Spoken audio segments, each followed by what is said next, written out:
You look very relaxed. Awesome. Good morning, everyone, and thank you for joining us for our next installment of Cyber Thursday. We have an exciting session for you today, and we've brought in some experts to give you that meat, give you that value, just to show you, what are you getting when you're purchasing a cyber policy, and how does the claims process work. We have started recording, so if you do miss anything, the recording will be shared post this session. You can then go back and listen to any of the comments and questions that have been asked today. By way of intro, my name is Lwando. I am a Senior Cyber Underwriter at iTOO. I'll be facilitating the session today. Today we brought to you our forensic specialist in Danny Myburg from Cyanre. He will be going through some of the technical elements that he sees when he's dealing with a breach. We also have Astfalck from Clyde & Co, who is the partner there. Him and Christopher MacRoberts will be going through the legal aspects. What are they seeing as breach counsel? What are some of the concerns that you should be aware of, and how does a policy respond through their services? We also have our lovely Nadia, who is the claims manager for cyber, and she will take us through a little bit of the process of what happens when you do get you do suffer a breach and you need to contact someone at iTOO. So without further ado, we have quite a few things to get through. Let's get started. Hope everyone can hear me. There's no issues on sound or video. Excellent. Let's go. So Danny, according to studies done by the Perlman Institute, it takes nearly 9.5 months for a breach to be identified and contained. How would a client insured even know that they have been breached? What are some of the telltale signs? What should they be looking out for? Yeah, Lwando, thanks, man. Now that you put it in months, it takes longer for a company on average to discover that there's a hacker on their systems than it takes for a pregnancy. Unbelievable, 209 days. So just thinking about it in that way. Shockingly, yes, that is a fact. We are seeing it with the breaches that we get involved in, that the hackers is actually on that environment for a long period. Even more shockingly is that in a number of the cases that we've been involved in the last, I want to say about 4 weeks, we actually detected, or we located emails going between some of the employees saying, listen, why am I receiving this mail? Oh, here's another one and another one. And it was a situation where the Bob was mailing Bob with a file attachment, and that attachment was actually malware. So instead of Bob going and say, I can't send myself a mail, why am I receiving this? Alerting somebody. They just accepted it as some IT anomaly and ignored it. And that resulted in 2 months later, where the client suffered a breach where 400 of their servers were infected and ransomware was executed on all of them. If somebody just mentioned that. So we are seeing that companies, listed companies and smaller companies, has got a SOC, Security Operations Center, where they're monitoring alerts. So you'll be buying 2 million Rand worth of security tools. But the unfortunate part is that the people are so overworked that they don't look at the alerts, or there's so many alerts that they ignore the important ones. And that is where you can actually stop a hacker if you do react to those alerts from the security tools that you're actually paying and buying. You're on mute. That is quite a scary fact that emails going in within the business could be sending malware without even noticing it. So that is some of the things that clients can look out for.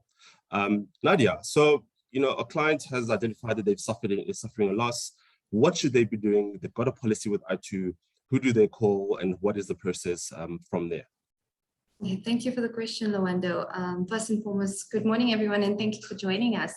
When I was prepping for the session, I was actually thinking of something that I read in Forbes magazine, and it actually said that speed defines the defense. Speed is the differentiator and defines the success between an attacker or a hacker or a defender. And as Danny and the team will always mention, that it just takes seconds for a hacker to exploit a critical vulnerability. So by not responding appropriately to a cyber breach, more damage could actually be caused. From our side, what we do from, the years of dealing with cyber claims, what we do encourage is the moment you become aware of something, do notify us. Notification is simple. It can be done via our iTOO cyber hotline, which is a hotline which operates 24/7. And also the notification can be sent through to our cyber claims mailbox. What we do request that you do have on hand is the policy number, description, and the relevant contact person that can be contacted from the insured side. So it's a simple process, and we do also request that the incident response template also be completed at the time as far possible and sent through to us at the time of the breach. Great. So 24/7 hotline, easy to contact, always being manned, locally available. So please do use that hotline wherever they reach. So after that, Nadia, what do we do? Who are you contacting? Who would be your first person to contact? Okay, so the moment that we actually get the notification, and we do reassure you that our mailbox is actually monitored 24/7 at all times. So the moment we actually get that notification sent through to us, we call in the big guns, and that's Danny and team or Christopher or Lee, wherever required.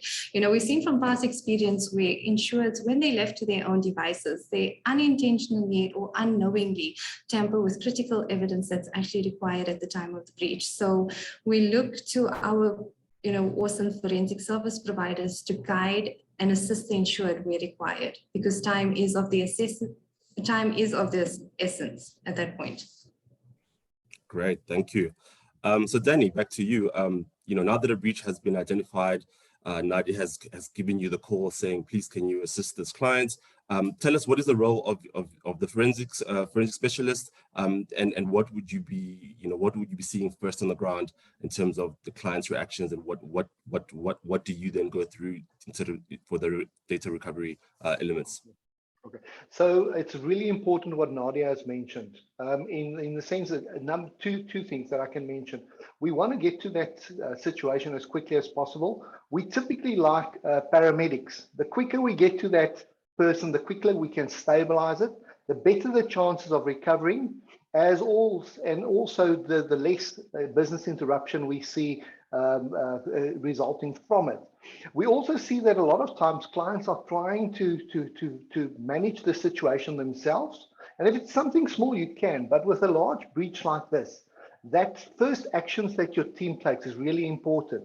So we see a lot of times, if you call your external IT service provider or you call your own IT people, that the actions they take is not to actually realize what's happening and what the scope is, but they're trying to fix it. And by them trying to fix it, they're actually causing a lot more damage. Or what we've also seen is some of the external service providers actually hit the fact that they didn't update security patches, etc. So they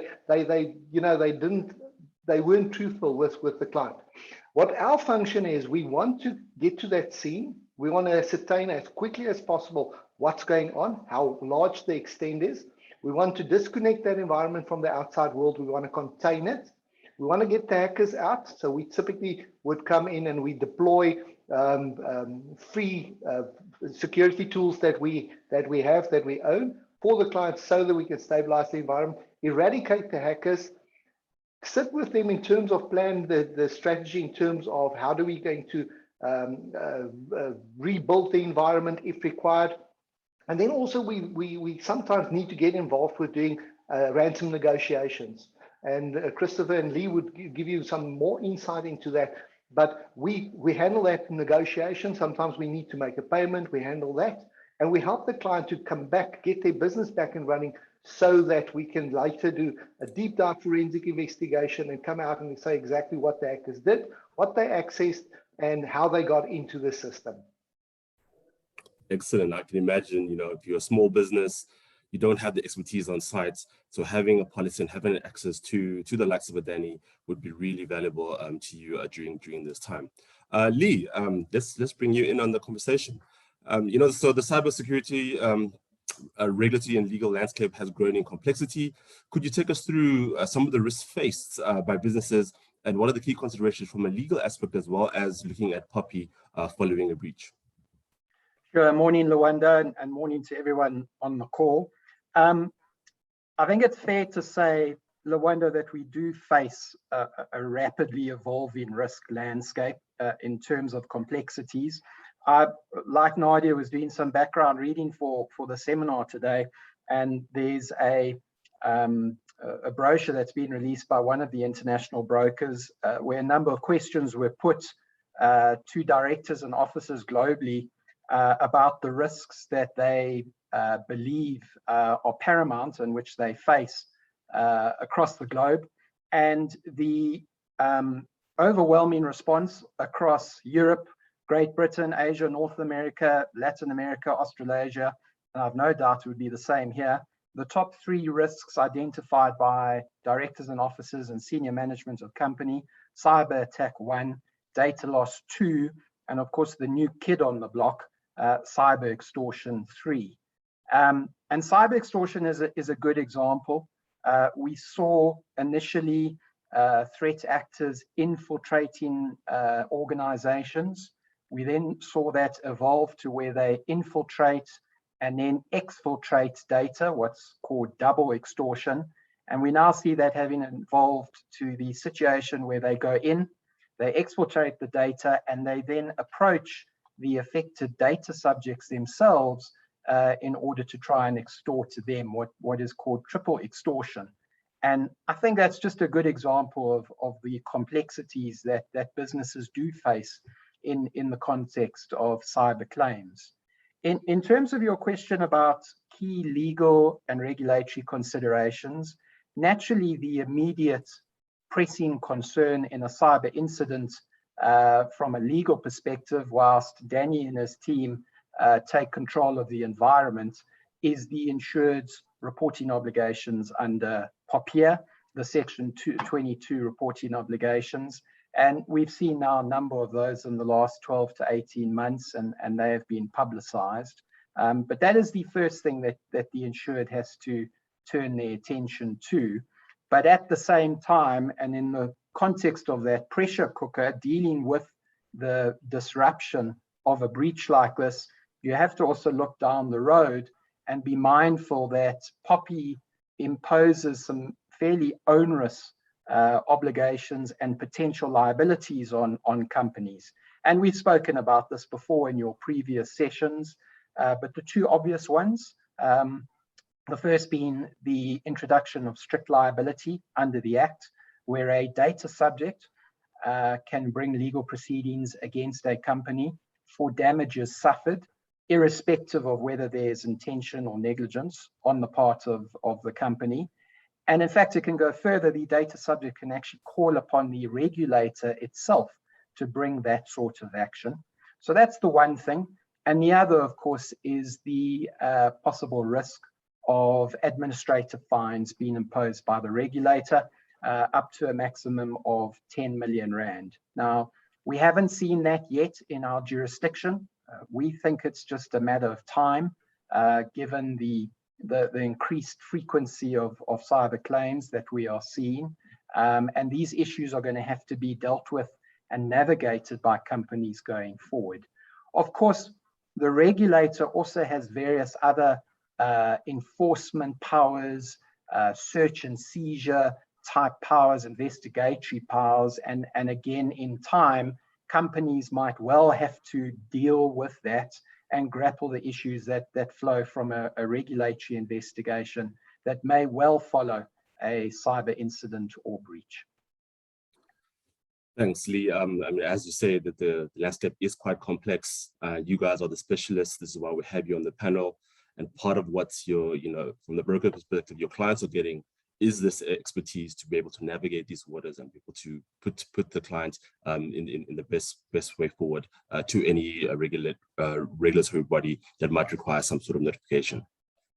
Chris, so you understand the strong coordination of communication is vital when an incident occurs. Studies have shown where businesses have tried and tested incident response plan, they tend to recover faster and can mitigate some costs. Who are the parties that you would be liaising with at the time of breach? And could you take us through what that entails?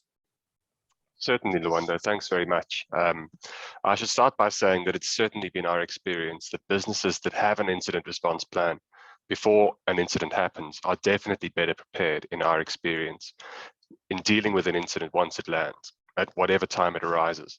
So we've certainly found that working with organizations that have some level of preparedness and that know who their service providers are tends to achieve a better result and resolution of an incident in a shorter space of time.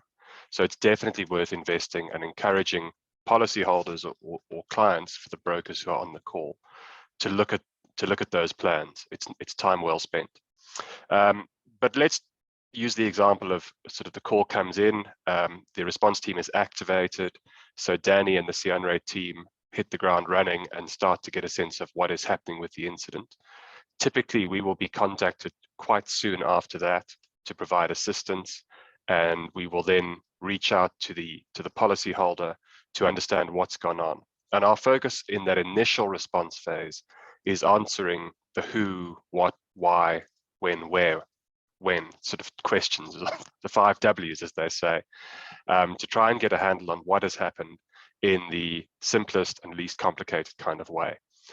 It often happens when we're dealing with these situations that there is a particular variant of ransomware. There is a lot of complexity sometimes in what has happened technically, and our job is to try and cut through that.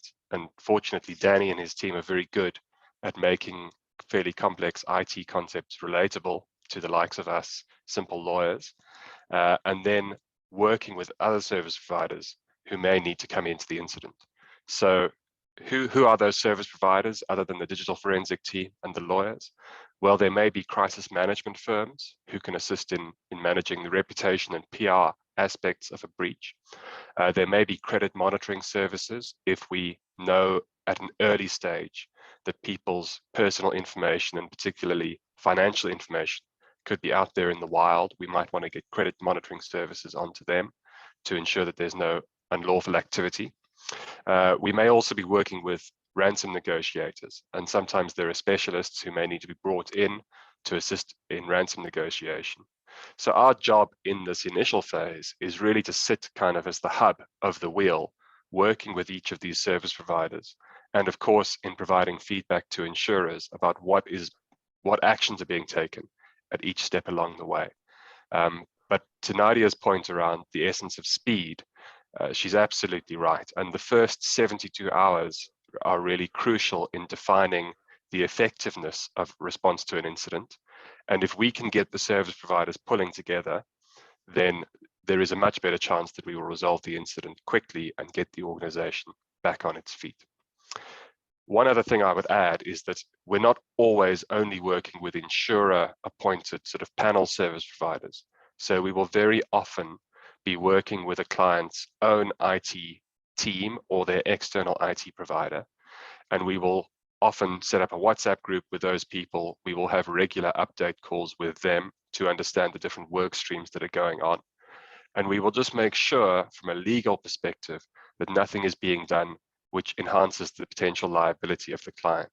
So making sure, for example, that there are no unauthorized communications with the threat actors. One of the most dangerous things that we see in ransomware incidents is if an employee in an organization takes it upon themselves to try and negotiate. And it's a bit like they say in the movies, don't try and be a hero and leave it to those who know what they're doing. The service providers, and particularly Danny's team, have extensive experience in ransom negotiation, and we work through a process, and there's a lot of psychology that goes into that.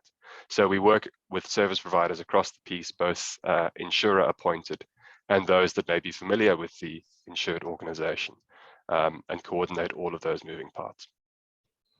Brilliant. I mean, to have such experts coordinating your breach and your response, it can only be something that clients can appreciate at the end of the day. Danny, coming back to you, Cyanre has recently released a study titled "The Real State of Cybercrime in South Africa," where your team has identified some of the most common, points of compromise. And number one in that list was easily guessable passwords. How simple is it for hackers to hack passwords, and what would you recommend as best practice? Definitely.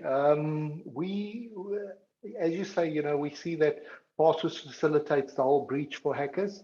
We've worked on small companies and listed companies, and although an organization might have a password policy, we find typically that a lot of times that is circumvented by the employees, or the IT staff actually thinks that they don't need a strong password. It's only there for the users, or they use very weak passwords on your system password. So every IT department will have a couple of passwords that are set up to schedule the backups, to run internal stuff, automated processes. And those passwords are quite weak. So typically what we see what the hackers do is they can do a brute force attack against a password. That's where they're doing a password guessing. So we download on a constant basis all dictionaries regarding pet names and children names on all different languages and continents, and you download all the different language dictionaries. We've got them all into one database, and we can do 27,000 brute force attacks per second, where we do password guessing. So if you don't have a setup on your system that blocks an account if there's 3 failed attempts, we can continue running that until we break it. What the hackers do is also they will go to dark web sites where they go and buy databases. So say, for example, you are an online customer for an organization they breached.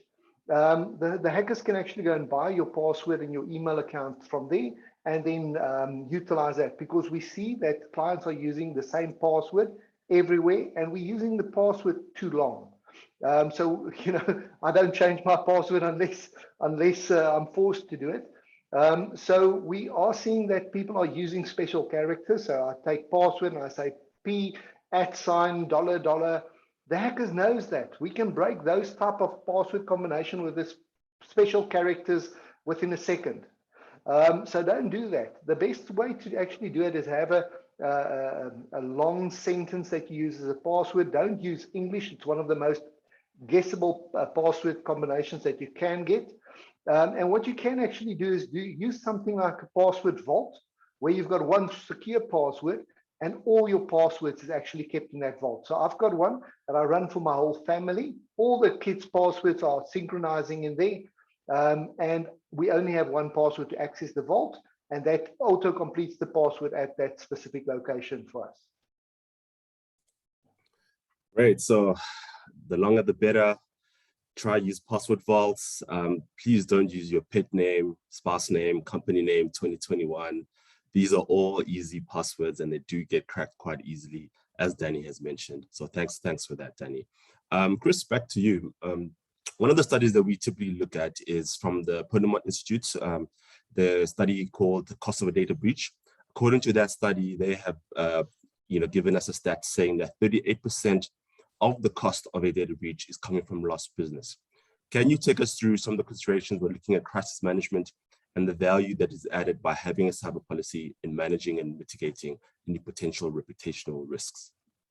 Yeah, thanks, Lwando. It's a very good point, and I think that figure is probably accurate, because we find when dealing with breaches, once a breach becomes public knowledge, there is immediately a reputational impact on a business, and we can look very easily at recent examples in South Africa. So if we take the TransUnion breach, for example, that's happened within the last 3 months, there is a significant and probably a measurable impact on TransUnion's business in terms of customers being reluctant to use their services, or being concerned about their data being at risk if they do business with them in a day-to-day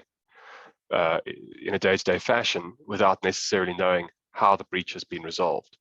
So the value of crisis management consultants in these situations is that from the very beginning of an incident, they can work with the policyholder to develop a messaging strategy and a communication strategy that is consistent with the kind of legal considerations that we're interested in managing potential liability, but also that is communicating clearly and effectively to the people who need to know about an incident what has happened. And we tend to follow a phased communication strategy when we work with crisis communication consultants. So the important thing is not to panic, is to make sure that the messaging that is going out is consistent, because if there is inconsistent messaging, which is not joined up with what the rest of the response team is doing, it can open up multiple fronts, which we definitely don't want to be dealing with in an incident. So the value of a crisis communications firm is that they can help develop a playbook for understanding how the communications will be timed and delivered. If any media statements need to be prepared, they can assist with that. And very often they also have contacts with journalists at the important papers and media outlets from where queries can be dealt with. So you're not then fielding a whole load of unsolicited inquiries coming from the press.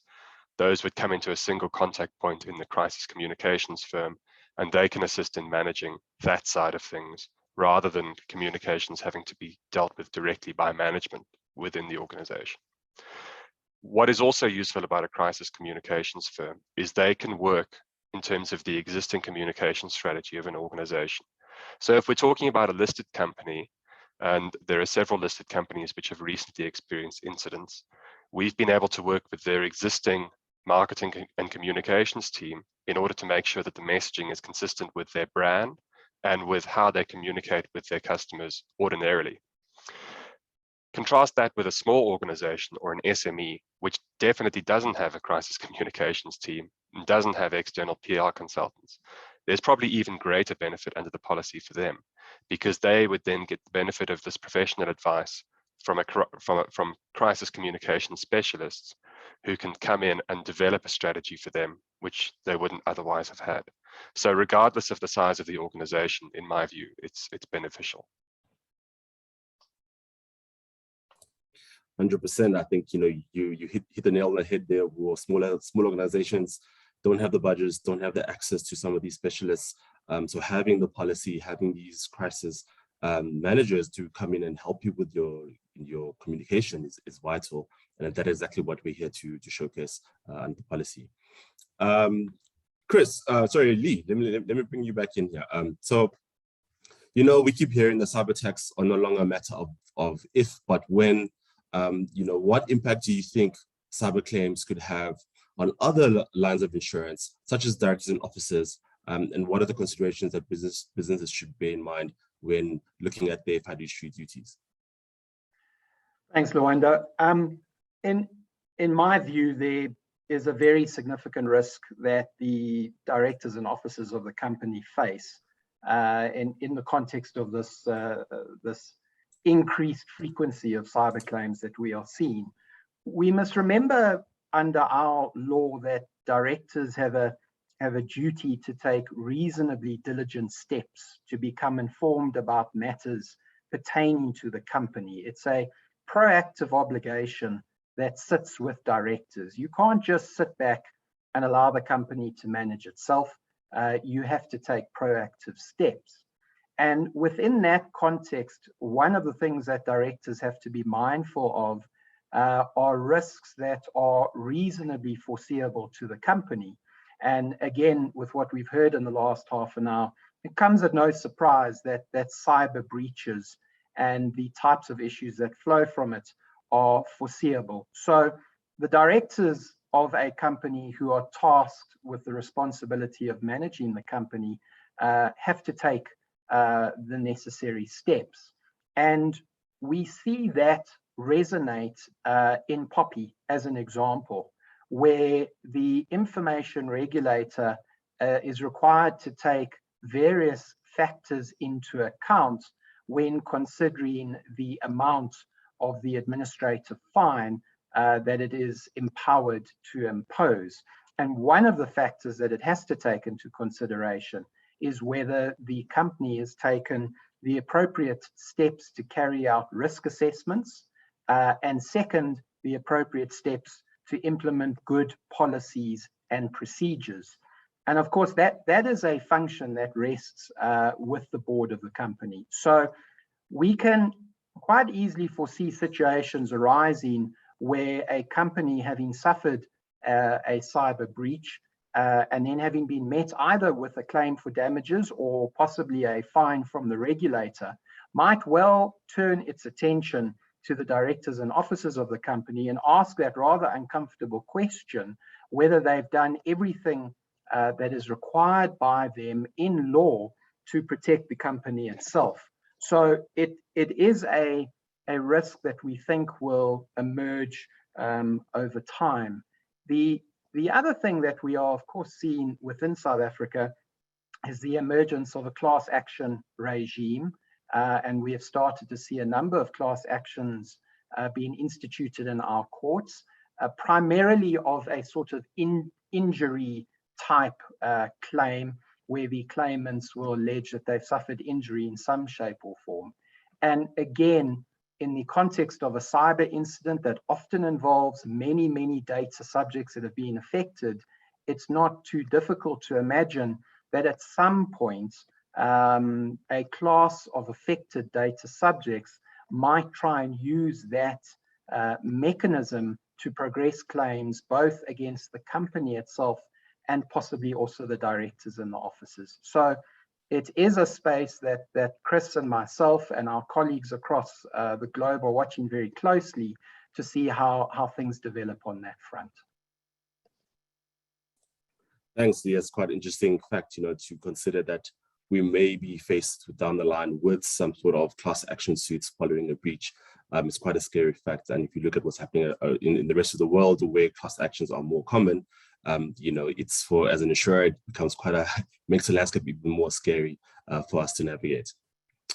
Danny, back to you. So again, in our discussion, we've touched on things like ransomware and why in cyber being such a topical issue for companies and boards. What are the trends that you're seeing with hacking and ransomware, and how vulnerable are businesses to this type of attack? Cool. I just want to quickly touch base on two things. Please remember to post us some questions. I've seen there's already two or so nice questions that's gone through.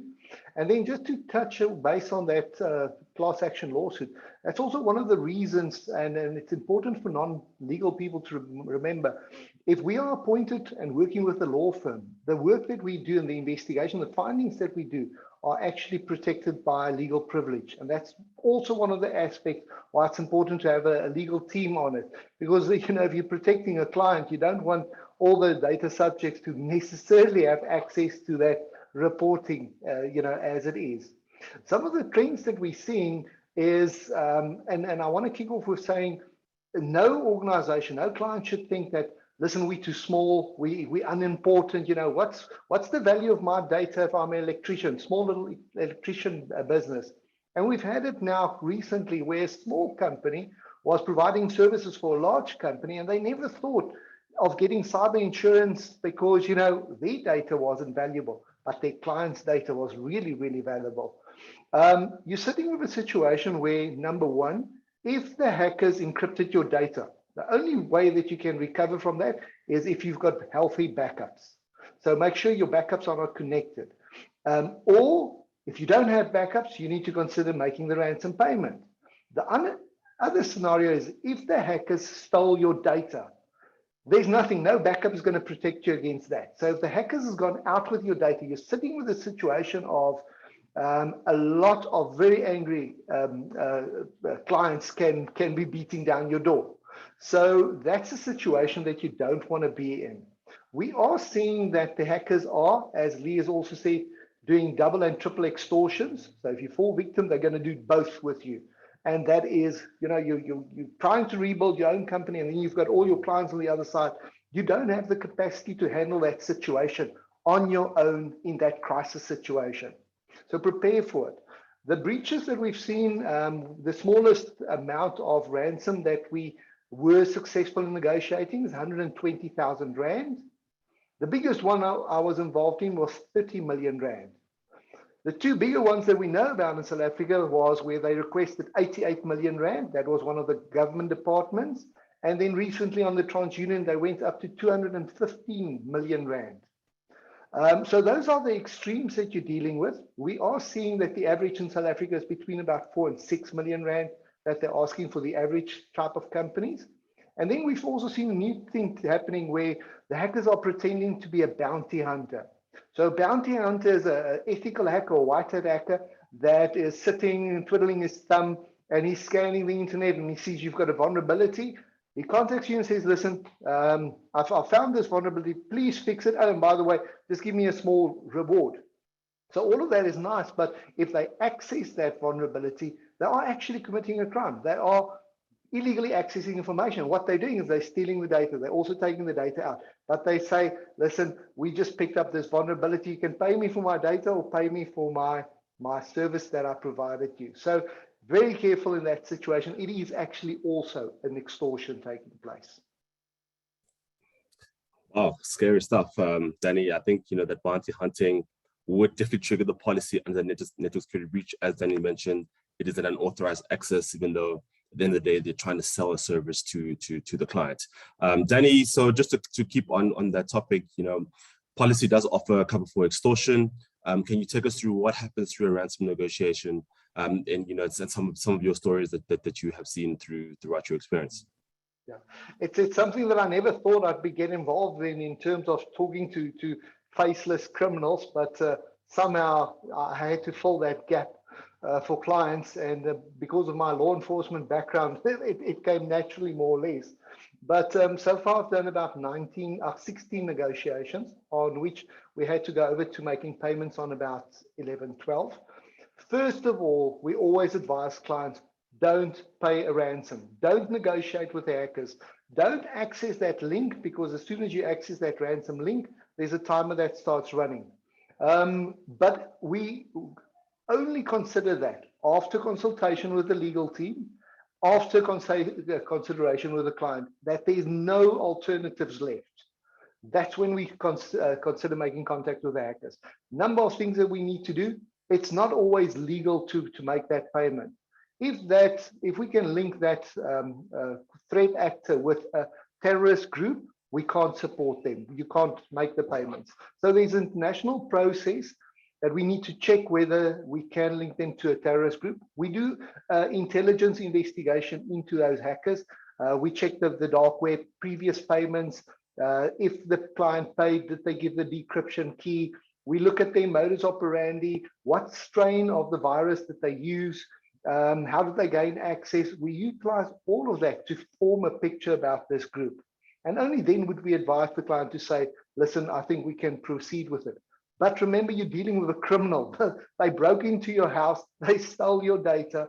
You can't trust them. So literally, it's the last resort we want to do. So after we've done all of that, we go into the negotiations. We want to clarify with the client, what is our main objective? Do we want to get the cost down, or do we want to save time? Do we need to limit the business interruption? A lot of times, the client wants a little bit of time because he wants to be able to contact his stakeholders and inform them. Other time, you want to do it as quickly as possible. Then we can't stretch out the negotiation. So we get the price down. Average that we've been successful with is between about 10% and about 39%, getting the price down. Once we agreed on that, we go over to facilitating that payment, and then overseeing that we get that decryption keys. We help the client with actually decrypting the data, because you also don't want to rush into that decryption. You can actually damage that encrypted data, and then you won't, you'll be out of money and you won't be able to decrypt your data. Thanks, Danny. I think the process is quite involving, and having experts such as yourself, does really add the value to the clients. Lee, back to you.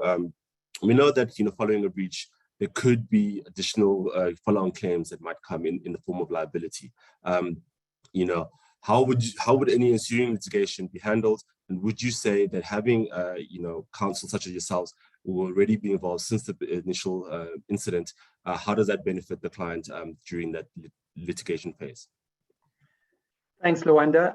So Danny's mentioned what is paramount from the early stages of the breach, which is the protection that legal privilege provides to the company itself, and the fact that it cloaks those internal communications with privilege. And that acts as a protective measure against any subsequent regulatory interventions or litigation that might flow. And Chris has explained nicely how it's sort of, you've got these different parties and components that you have to coordinate internally, the IT people, Danny's team, the PR people. So there is a tremendous amount of internal correspondence that flows from the very early stages of a breach. And again, you can cloak that in privilege by having legal counsel involved. We've spoken, of course, about some of the risks that might flow in the form of damages claimed from data subjects and the like. But I think the one that I'd like to mention, and which we have seen recently, is the issue of third-party service providers.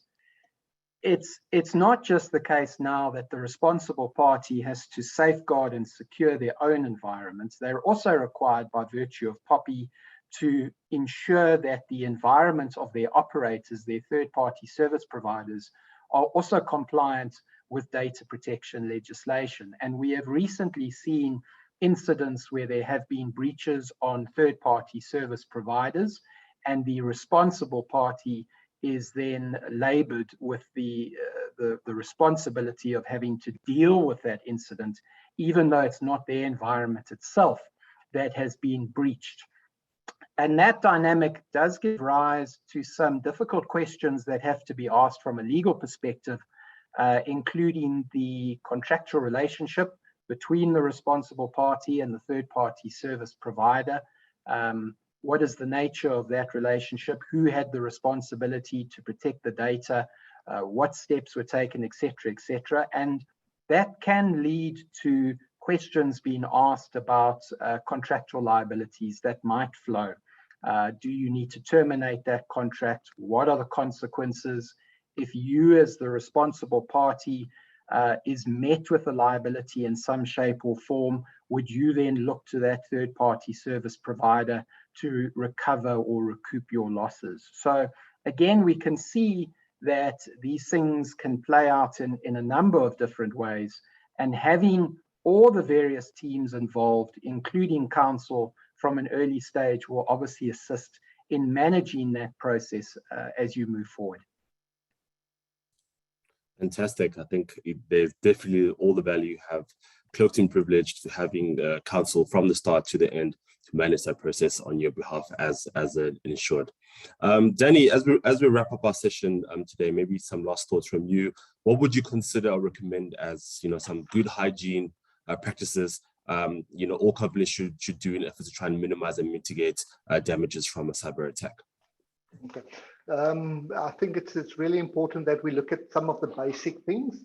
Obviously, we approach any security in the sense of you should do enough to prevent it, to detect it, and to respond to it. And that's where our team and everybody comes into play, and the cyber insurance comes into play.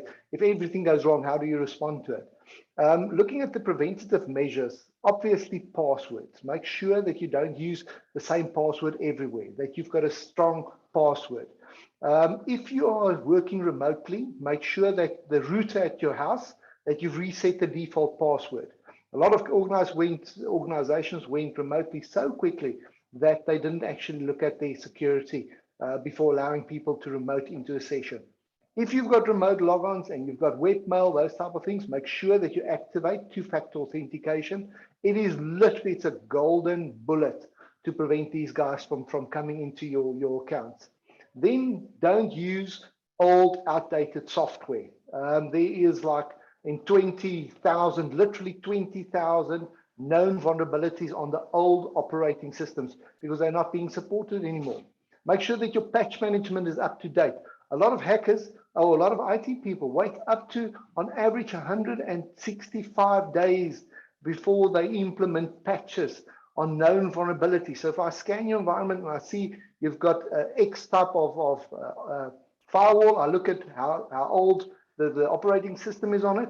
And if I see it's outdated, I just go by a library and I attack you. It's so simple as that. And your patch management important, your rules on that firewall is important, and then also looking at your ports that's open. So those are the basics. Typically, if you address that, you are going to be 80% more successful in preventing breaches than otherwise. Fantastic. So reiterate, passwords, patch management, please guys, do make sure these things are implemented within your business. Chris or Lee, the both of you, some closing thoughts from your side. Can you share maybe some lessons that have been learned from dealing with these sort of cyber breaches, you know, and some tips for our brokers and clients on the call today? Sure, Lwando, perhaps I can tackle that first. I would say probably the greatest lesson that I've learned in dealing with breaches and a number of breaches over the past couple of years is that there is a distinct difference between a third-party attack, like a ransomware attack, and a first-party breach. So say a misdirected email or something that is still potentially reportable and requires investigation. The best tip that I can offer if you're dealing with a ransomware attack is simplify your life as much as possible. If you have external service providers, if you have a cyber insurance policy, activate it, because even if the breach is minor, it will be resolved quickly and with professional input. The second tip is don't, or try as hard as possible not to open up a war on multiple fronts. It's something I mentioned earlier, but if you're in a ransom situation, especially, you don't want the escalation to start on ransom negotiations too quickly. And as Danny was saying, if there is any engagement with the hackers, the best thing that you can do in the initial phase is play for time or wait before engaging with them, because that gives you a crucial, call it a triage period, to understand before you're getting pressure from them what is going on. So it may sound odd, but we tend to advise clients to wait before initiating any contact, because it gives us that space to try and understand and scope what has happened before we get into any kind of ransom negotiation. Because the psychology of ransom negotiation and of extortion is that there is a rapid escalation pattern, and that's what we want to hold back as much as we can. So those are the two tips that I would share. Lee, do you want to add to that? Thanks, Chris. Yeah, I would just emphasize what both you and Danny have spoken about in terms of ransoms. I think it's probably been the most challenging area that we faced in the last 12 months. These decisions that a company needs to make, whether to pay, is it legally permissible to pay? If I pay, what is the guarantee that my data won't be released? Does the amount that has been demanded of me justify the data that has been either encrypted or transferred out of your environment? And Chris and I have spent a huge amount of time with directors and boards of companies debating these issues. And it's very challenging, and it takes a very careful judgment decision in terms of what the company is going to do. And obviously it will turn to a significant degree on factors such as what is the reputational risk? If it does emerge that I have paid, what does that say about my brand? And again, the type of data that is being accessed and exfiltrated from my environment, does it justify the types of very scary amounts that Danny has mentioned earlier? And we've had instances where the clients have taken the view that the data is not, it doesn't warrant or justify those types of payments for whatever reason.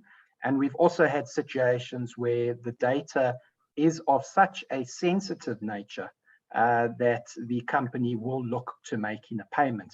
And again, looping back to what I was saying earlier, that challenge of navigating that sits with the board of the company, and a very careful decision needs to be made. And the input of fortunately people like Danny with his law enforcement experience, the insurers with the huge amount of IP, Lwando, that you and Nadia and your team have, the brokers who are seeing more of these types of claims, all of that sort of input is incredibly valuable in terms of making those types of decisions. I wouldn't say that at this stage we're experts in the field. It's so evolving at such a rapid rate that we're all learning things as we go along. And it just shows how challenging these sorts of situations are. Yeah, thanks, Lee. And I think you mentioned it at the end that the landscape is evolving every single day. We think we know something today, but tomorrow something else comes out, and we're always sort of playing a catch-up game. So we're doing the best that we can by providing these resources to our brokers and to our clients from a policy response basis. Nadia, some last thoughts from you. Anything you want to re-emphasize in terms of how the policy should be responded on? The call line. Anything else that you think that our brokers should take away from this session? I think one of the biggest lessons ever learned that, from my side, I'd like to say that a cyber incident requires effective project management, and this requires everybody being on the same page, working together, because at the end of the day, we want the best possible outcome for our client, and we do have the experts on hand. So if there's ever any uncertainty as what to do, we're just a phone call away. Pop us a mail, give us a shout, and then we'll try our best to assist where we can. And we have this wonderful panel of experts that are readily available to assist us when something does happen. Not that we want anything to happen, touch wood, but they're there. Awesome, thank you, Nadia. So ladies and gentlemen, that brings us to the end of our Q&A session with our experts. I do think there were some questions posted in the chat box. There's one in particular, I think maybe we can try and maybe ask live. Danny, maybe you already answered this on the chat, but let's repeat it for all those who are still listening. Where criminals are found, what is the eventuality that they are jailed? What is the success rate when it comes to finding the criminals and then prosecuting? It's a difficult situation in that the majority of our attacks is coming from East and West Africa and from the Eastern blocks. So getting cooperation, especially now with the war going on, the police in Russia is not really focusing on cybercrime. So it's difficult. It's a cross-border investigation. It takes a long time, and we need international cooperation. We are getting it. So the Secret Service locally in South Africa is helping quite a lot. The Hawks is very involved. You're going to see in about 2 weeks' time, I'm not allowed to say more, but in 2 weeks' time, check internationally, there's going to be a very interesting development. But we've been involved in arresting or doing a raid on a local syndicate recently, the Black Axis. You can go and Google it. It's big in the news.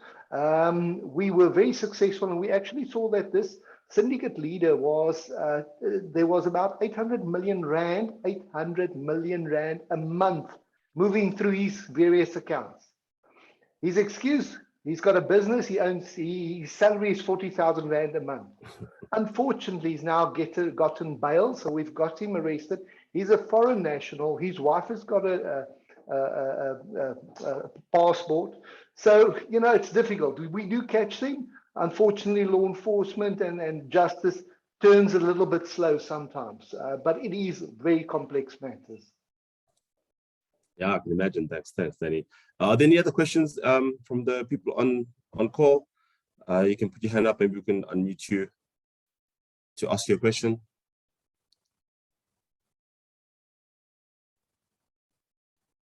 I think there are 3 raised hands. Let's have a look.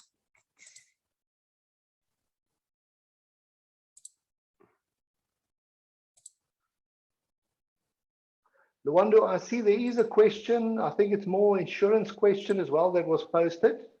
How and where can one go to study for specialization in cyber insurance? Nadia, I see you were trying to answer that question. Do you want to take that one?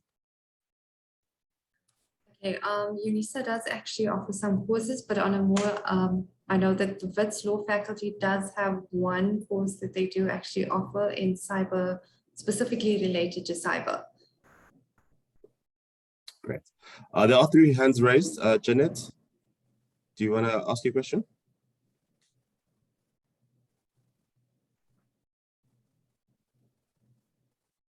I take that as no. Okay, I think that's it, ladies and gentlemen. Thank you, Chris. Thank you, Lee. Thank you, Danny. Thank you, Nadia. It's been a very informative session. We always try and give our brokers, as much information as they can around our products, and hopefully they'll take something away from the session today. If there are any other further questions following the session, please do drop us an email. We are really available to answer any questions. So thank you, everyone, and enjoy the rest of your Thursday.